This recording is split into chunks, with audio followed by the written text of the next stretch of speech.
көпті көргеннен сұра дейді. Ал көпті көруге бірден бір мүмкіндік алатын мамандық ол журналистика.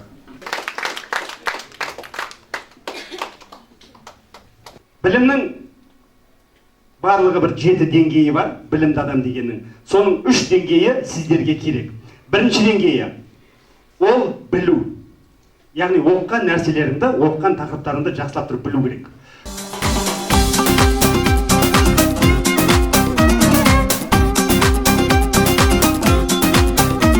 Талант деген нәрсе, кез келген адам талант бола алады.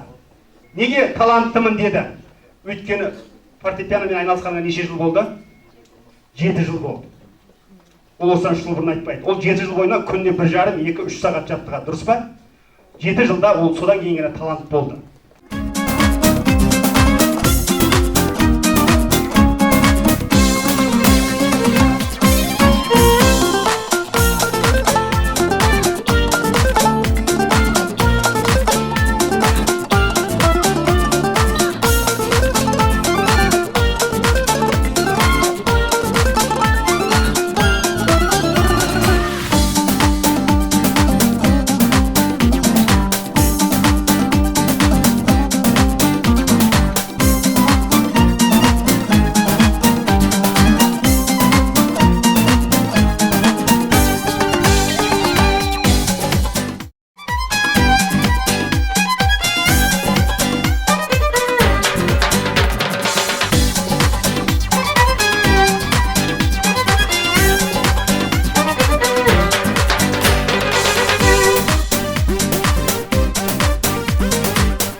Всем привет еще раз. Прежде чем начать сегодняшнюю нашу встречу, хотелось бы поблагодарить вас за то, что пришли сегодня на встречу.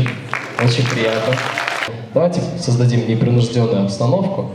Я очень рад еще раз находиться в вашей школе. Спасибо. Музыка — это тоже математика. У нас тоже есть задачи, мы тоже их решаем, у нас есть свои законы. И, кстати, в музыке 2 плюс 2 — 5. Вот это долго объяснять почему, но действительно в музыке 2 плюс 2 — это 5. Поэтому болады, өйткені Астана қаласына бұйырса осы 3 айдың аралығында бүкіл әлем келуші болады, және де біз міндетті түрде өнер адамдары ретінде сол Астана қаласына барып өнер көрсетудеміз, өз өнерімізбен таныстырудамыз. Ұлттық өнер болсын, заманауи өнер болсын, басқа бір саласы болсын, жалпы барымша тырысып өз өнерімізді көрсетуге тырысамыз. Сондықтан алғашқы қадамдардың бірі сол Астана Экспо болады. Жаным сәлем, өзіңді қайта көрсем дедім. Жаным сәлем, жүзіңнен жан жылуын сезем. Жаным сәлем,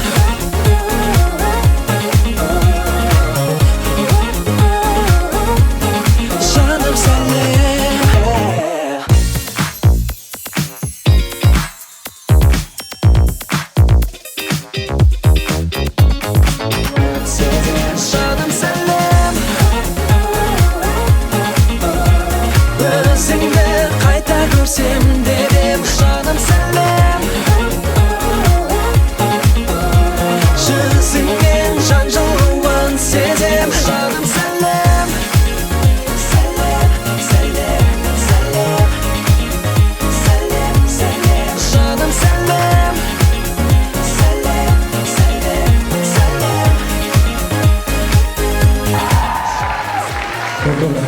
Спасибо.